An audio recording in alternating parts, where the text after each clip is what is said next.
दोस्तों, स्वागत है आपका मेरे इस नए वीडियो में। और आज मैं आपको बताने वाला हूं प्री डिलीवरी इंस्पेक्शन के बारे में।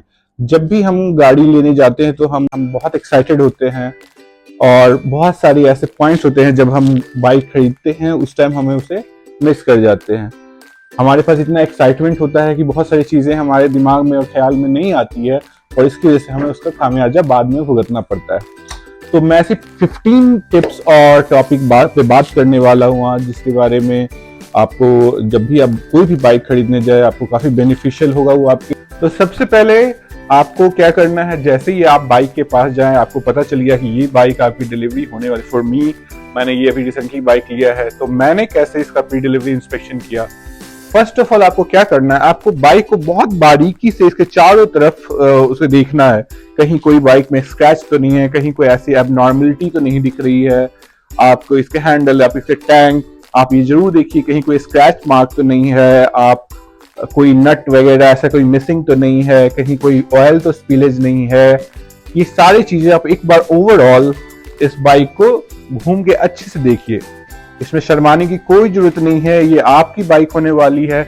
इसके लिए आपको ये जरूरी है कि आप इस बाइक को अच्छे से ओवरऑल इंस्पेक्ट करते हैं हैंडल बार से। तो आपका हैंडल बार का अलाइनमेंट देखना बहुत जरूरी है। कभी कभी क्या होता है दोस्तों, ये हैंडल बार तो ऐसा है लेकिन बट इसका ये जो फ्रंट व्हील है ये अलाइन नहीं होता है। तो आपको ऐसे बैठ के बाइक पे ऐसे देखना है कि मेरा बाइक का हैंडल और फ्रंट व्हील अलाइन है कि नहीं। ठीक है, तो ये व्हील हैंडल बार की अलाइनमेंट ऐसा होता है। कभी कभी अगर ये अलाइन नहीं है तो हो सकती है बाइक गिरी हो, तो इस केस में आपको हैंडल बार का अलाइनमेंट आपके व्हील के साथ जरूर देखना है। दूसरी सबसे इंपॉर्टेंट चीज है जो ये हेडलाइट और सारे बाकी जो भी लाइट्स हैं बाइक की, ये प्रॉपर वर्क कर रही है कि नहीं। इसको आप ऑपरेट करके जरूर देखिए। गाड़ी को स्टार्ट कीजिए और इसको जैसे आप देख सकते हो, इसको आपको देखना है। फिर आपके इसके इंडिकेटर काम कर रहे हैं कि नहीं, दोनों लेफ्ट राइट, ये देखना है। पीछे के लाइट्स आपको देखना है, इधर आके देखिए आपके टेल लाइट, ब्रेक लाइट्स काम कर रहे हैं कि नहीं। तीसरी इंपॉर्टेंट चीज है दोस्तों ये क्रैश गार्ड। आपको ये क्रैश गार्ड का कंडीशन देखना है कि कहीं कोई इसके ऊपर कोई स्क्रैच तो नहीं आया है। हम ये इंश्योर करने की कोशिश कर रहे हैं कि बाइक कहीं गिरी तो नहीं है।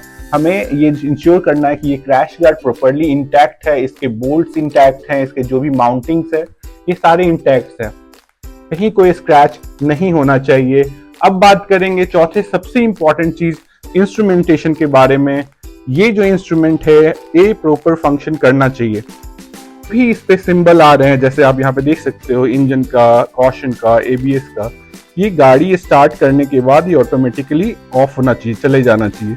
अगर ये फिर भी है तो आपको ये। पांचवा पॉइंट जो है प्री डिलीवरी इंस्पेक्शन का, ये एक्सेलरेशन की बात करेंगे। ये एक्सेलरेशन काफी स्मूथ होना चाहिए। क्या होता है दोस्तों, कभी कभी बाइक में आप इसे एक्सेलरेट जब करते हो तो ये स्टक हो जाती है इसी पोजीशन पे, और वो बिल्कुल नहीं होना चाहिए। That can cause a miss और एक्सीडेंट। तो नई बाइक काफी स्मूथ होनी चाहिए इस एक्सेलरेशन में। पॉइंट प्री डिलीवरी इंस्पेक्शन का वेरी इंपॉर्टेंट है, वो है चेन। हमें चेन का देखना है कंडीशन, चेन का लुब्रिकेशन, ये प्रॉपर एनफ टाइटनिंग, ज्यादा लूज नहीं होना चाहिए। और इसका एनी साइन ऑफ कोरोजन, कोई भी कोरोजन, रस्टिंग हमें नहीं होना चाहिए बाइक में। Not only chain but any part of the bike, कोई भी रस्टिंग और कोरोजन दोस्तों नहीं होना चाहिए बाइक में। 8 पॉइंट है दोस्तों जो मैं बात करने वाला हूँ पीडीआई में, वो है सस्पेंसर और इनके सील के बारे में। तो ये देखिए इसका फ्रंट सस्पेंशन है बाइक के 1 और 2, और ये है इनके सील्स। ये जो सील्स हैं दोनों सस्पेंशन में, ये सील का लीकेज नहीं होना चाहिए किसी भी हाल में। ये सील जो है ये लीक नहीं होना चाहिए, इससे ऑयल का स्पिलेज नहीं होना चाहिए। तो ये सस्पेंशन, और सस्पेंशन में आपको ये चेक करना है आप जब बाइक पे बैठें, इसका मूवमेंट होना चाहिए, बट ऐसा भी मूवमेंट नहीं होना चाहिए कि बहुत ज़्यादा ये मूव हो रहा है। अगर ये बहुत ज़्यादा सस्पेंशन बहुत ईजी हो रहा है तो ये प्रॉब्लमेटिक है। ये उतना ही मूव होना चाहिए। आपको इसको प्रॉपरली राइड करके टेस्ट करना है कि इसका सस्पेंशन सही से काम कर रहा है। तो 9th पॉइंट जो काफ़ी इंपॉर्टेंट है बाइक में, जनरली ऐसा होता नहीं है डीलर से, बट आपको इंजन ऑयल चेक करना है। यहाँ पे आप देख सकते हो, यहाँ पे इसका मेजरमेंट दिख रहा है। यहाँ पे आप, ये एक विंडो है इंजन ऑयल का, और ये जब गाड़ी स्टार्ट नहीं हुई है, अगर कूलिंग कंडीशन में है गाड़ी, हीट नहीं हुई है, स्टार्ट होके नहीं आई है, ये मिडिल में होना चाहिए। 2 पॉइंट आप देख रहे हो यहाँ पे, 1 और 2 यहाँ पे इसका इंजन ऑयल होना चाहिए दोस्तों। साथ ही साथ आपको ब्रेक ऑयल की कंडीशन देखनी है। ये देखिए यहाँ पे, ये जो है आपका, इसका भी मेजरमेंट दिया हुआ है, यहाँ पे भी ब्रेक ऑयल मेंटेन होना चाहिए माय फ्रेंड। तो ये बहुत इंपॉर्टेंट है। ये सारे चीज़ों को आपको एक्साइटमेंट में भूलना नहीं है, आपको प्रॉपर्ली चेक करना है। शर्माने की कोई बात नहीं है, बाइक आपकी, पैसे आप दे रहे हो तो आप 10 minute 15 minute, I understand excitement होता है, लेकिन आपको बाद में ये परेशानी ना हो इसकी वजह से ये चेक करना बहुत ही ज़्यादा जरूरी होता है। तो 11th पॉइंट है इंजन नंबर और व्हीकल नंबर। आपको ये देखना है कि आपके जो आरसी बुक में आपको प्रिंट होने वाला है वो वही इंजन नंबर और व्हीकल का वीएन नंबर है बाइक की, ये मिसमैच नहीं होना चाहिए। ये एक बहुत क्रिटिकल इंफॉर्मेशन है जो जनरली हम मिस कर जाते हैं। आपके पास देख सकते हैं यहाँ पे व्हीकल का, आप इसको मैच कीजिए, यहाँ पे आप देखिए आपको दिख जाएगा। नाउ दोस्तों, सबसे इंपॉर्टेंट इंजन की कंडीशन, इंजन का नॉइज। आपको कैसे चेक करना है? इंजन का नॉइज एक्सपेक्टेड होना चाहिए। इंजन का नॉइज ऐसा नहीं होना चाहिए जिससे कि आपको कोई एबनॉर्मलिटी वाले साउंड आ रहे हैं। उसके लिए क्या करेंगे, आप बाइक को स्टार्ट करें,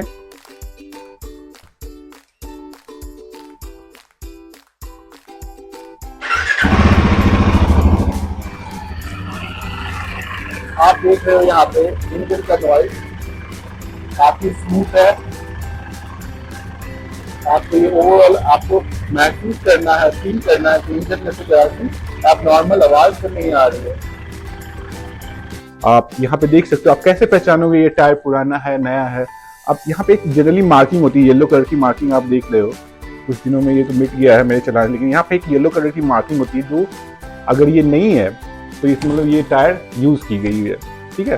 प्लस इनके आप ग्रिप्स और इनके जो कट्स हैं इनको देख के भी आप डेप्थ को देख के आप समझ सकते हो कि टायर की कंडीशन क्या है। इसी तरह से आप फ्रंट के टायर को भी आप आगे देख सकते हो। 13th point of PDI inspection जो कि है इसके टूल्स, बाइक के टूल्स और फर्स्ट एड किट्स, वो बहुत इंपॉर्टेंट है किसी भी राइडर्स के लिए, क्योंकि अब जब कभी भी आप राइड करते हो लॉन्ग राइड में तो वो टूल्स आपको काफी हेल्पफुल होते हैं। जब कभी पंक्चर हुआ या फिर कुछ किसी चीज की यूज हुई उस टाइम पे आपको वो टूल्स और फर्स्ट एड किट बहुत ज्यादा इंपॉर्टेंट होता है। तो आपको देखने के लिए आपको ये सीट को रिमूव करना पड़ेगा। आप इस बाइक के लिए यहाँ पे की दिया हुआ, अलग बाइकों के लिए अलग दूसरी जगह पे हो सकता है ये। तो दोस्तों आप देख सकते हो यहाँ पे फर्स्ट एड किट है और टूल है। ये बहुत ही इंपॉर्टेंट इंस्ट्रूमेंट है आपके बाइक के लिए। मेरे केस में जब मैं बाइक लेने गया था तो ये मिसिंग था और मुझे डीलर से ये कह के वापस लेना पड़ा था। Now come to the second last of this PDI और 13th number is the tips and check of PDI inspection is your clutch. Clutch की कंडीशन काफी अच्छी होनी चाहिए, काफी स्मूथ होना चाहिए। नई बाइक है, काफी सॉफ्ट और काफी इजी होना चाहिए, क्योंकि इसके कंडीशन पे आपको डिपेंड करेगा कि आपकी बाइक राइड कैसी होनी चाहिए, उसका एक्सपीरियंस कैसा होने वाला है। तो क्लच की कंडीशन, कभी कभी क्या होता है इसके अंदर की वायर जो है या फिर ये स्टक होती है, तो आप ये से जरूर चेक कीजिए इसका फ्री मूवमेंट है कि नहीं। और अभी 15 पॉइंट अपने इस पीडीआई इंस्पेक्शन का किसी बाइक के डिलीवरी में क्या होता है, डॉक्यूमेंटेशन। जनरली क्या होता है, सभी पॉइंट्स चेक करने के बाद हम डॉक्यूमेंटेशन पे उतना ध्यान नहीं देते हैं, जबकि वो बहुत ही क्रिटिकल होता है। डॉक्यूमेंटेशन में अब कोई भी साइन करने से पहले आपको ये देखना है कि ये बाइक आप अगर लोन पे ले रहे हो तो उसमें हाइपोथेकेशन सही से है कि नहीं, हाइपोथेकेशन किस बैंक के साथ है, आपका नाम उसमें है कि नहीं।